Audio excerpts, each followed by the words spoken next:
AI to me is right now a big, bright, shiny object with a lot of blinking lights. I would say if you're interested in the physical products world and you want to start with the first question, what the heck do I sell, just to get on the process, I would encourage you, if you've got a cell phone, pop it open. If you've got the Amazon app on your phone right now, go in there and look at your last 90 days of history. I think the best phrase to just end it on is your opportunity begins at the end of your excuses. We talked a little bit about AI, how you're already using it, and there's a lot of rapid advancements with technology these days. What do you see as some of the biggest opportunities and challenges for e-commerce in the next few years? AI to me is right now a big, bright, shiny object with a lot of blinking lights. Okay. When I worked at IBM, we worked on AI in the enterprise side. I worked on part of the Watson computer machine for a year on Deep Blue, and we had taken off and had time on a section of that where we were using it for human machine language learning, our artificial intelligence through semantic-based engines. We were building some of the engines you see on the platforms today, and that was like 23 years ago. And so what I see now is just the adoption curve, getting people to kind of understand what's possible and what's coming. What I see is opportunities to put it into a business model and apply it right now for time compression and opportunities. But I also see there are so many new companies every week, so much change happening so fast. Just, Runway, the AI system for movies and videos, has changed in the last 6 months, tremendously fast, because I think from what I know about where it was and where it is, they haven't actually rolled out what it can do yet. So I know what's coming is going to basically blow people's minds, because it's going to be so hyper realistic on the video side, so accurate on the audio side. The control and ethics of business have to play a role in that somehow, for deep fakes, issues, scams, grandma getting scammed by a video that looks like a FaceTime call from her granddaughter, just, things that are going to be cautious. And I'm optimistically cautious about where it's going for business, but I also see that it could be used very quickly for bad things. So I'm kind of concerned about, people's adoption to AI and what it means. And the same token, there are businesses being built like crazy off the backs of AI, that there's just, the bar for opportunity is so low right now. You just need an innovative way to adapt AI to some simple thing that people need in their lives, and they will fall over you to pay for it. Because there's just you're going to find the connectivity in my world, and I think maybe you would agree, between those who understand how to program it and then how to apply it in business is the opportunity. It's not that it's replacing us. It's the people who are very quickly and imperfectly figuring out how to use it, program it, prompt it, direct it, and manage it that are winning. It isn't that AI is replacing them. It's a person replacing 5 people with AI. For someone with limited experience who wants to start an e-commerce business and maybe they don't quite qualify yet to be one of your mentees, what advice would you give them to help accelerate their results without spending years or significant capital? I would say, if you're interested in the physical products world and you want to start with the first question, what the heck do I sell, just to get on the process, I would encourage you, if you've got a cell phone, pop it open. If you've got the Amazon app on your phone right now, go in there and look at your last 90 days of history. As I mentioned earlier, third-party sellers like us make up $480 million in sales every year on the platform. That means in the last 90 days, you most likely bought 1, 2, or 10 products that came from third-party sellers like us. Those are product ideas you can just start writing down today. Just put them on a list, start the exercise and the mental conditioning exercise of learning how to move out of a consumer mindset and into a seller mindset. And that is an activity of a conditioning every day for an hour, writing down a bunch of product ideas and doing some research and just coming up with any product ideas you can think of, just to start a big list. We challenge people to do that in the first 21 days to 500 ideas, okay? Just get them on a list. When it starts to flow, everything goes, right? The goal at that next level is just to do a real first level analysis. Ask yourself, okay, would it sell for $50 to $400? Or is there a variation or a type of it or a bundle of it that sells that much? If there is, put that one on what we call your more list, because that has potential for more profit, more upside, more opportunity, maybe more search volume, maybe not, but more focused, more niche, and more problem solving in terms of the solution the brand and the product usually will be driven towards in that price range, okay? Somebody who wants to cook better, wants to run faster, wants to lose weight, wants to go higher, wants their kids to be safer, wants something to be done in a mechanism of emotional connectivity to the brand. We're shooting for that type of product that, isn't just review and price point sensitive. It is solution sensitive. Okay. So then move those products in the third level to things that you may have purchased that in your own life was working for a solution. Okay. Why did I put this product on there?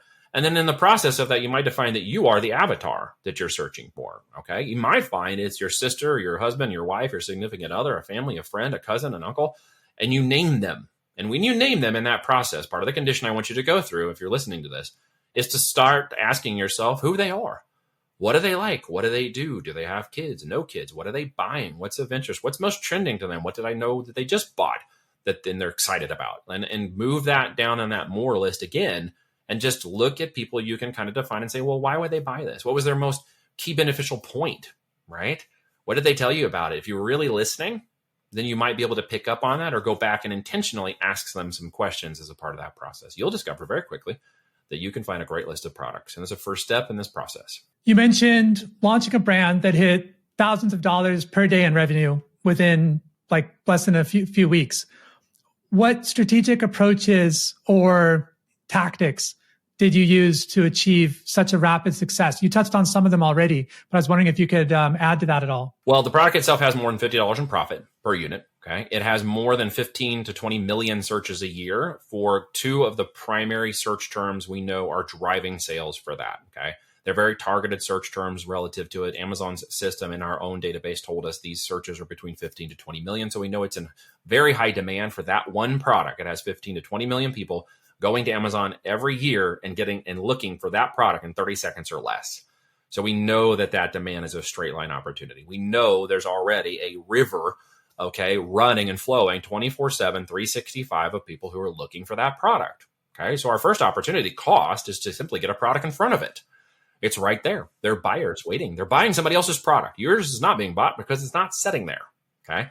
So it's an organic goal at first within the 7 days we launched to see how well we identified with images, copy, and presentation and optimization, that traffic flow that's going through like a river, right? Amazon's like a river, but it's this big system of decision tree making as well. And it's an artificial intelligence engine running behind it. Okay. To get people to buy that product in 30 seconds or less. So I know that it's sitting there and someone's got their stand setting up with their lemonade and I'm putting mine right next to it on that traffic and saying, hey, you had the pink lemonade in the cookie. Well, I got the yellow lemonade in the cupcake. Do you like mine better? It's a few dollars more. Okay. Find out if somebody organically likes that. And if I can get the system and prime the engine to tell me in the first 7 days that organically, okay, I am now capturing intent, clicks, impressions, and hopefully sales from that product, I now know that I'm in line with that demand. See, the river is moving and it's like a wall. It is not changing. Okay. It may flow out of its banks during the holidays and get a little wider with a lot more sales and then come back. But what I have to do is move myself into that river. I can't coax the river over to me. And I think that's what so many marketers in the economic engine of e-commerce miss. They think they can coax the river to them instead of getting in front of the river. So we have gotten very good at saying, how do we get into that river in this system? And then being able to validate. From there, we'll then tie PPC ads or pay-per-click ads on Amazon to that specific customer and demographic with targeted ads and copy, images, graphics, and videos to help them present the best value and best benefit statements of the person who's already asking those questions in their mind when they show up. And we simply want to answer those questions as quickly as possible in their mind. You want the bigger one, you want the gray one, you want the extra large one. We got it right here. Okay. Answer those questions extremely fast. We've gotten very good at figuring out how to put that system in place. Once organic gets in and PPC gets in, we're measuring another metric. Okay. We're looking at what our average cost of sale is to acquire them, both organically and on the pay-per-click side. And then we're dialing that into what's called the total advertising cost of sale.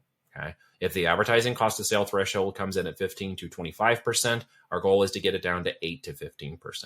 Okay. That means organic is now overtaking sales. We're getting a majority of our sales from organic, and a minority sales of acquisitions are coming from PPC, and our numbers are starting to go down. Okay. Costs are going down, but the rankability, organic, and PPC sales are going up.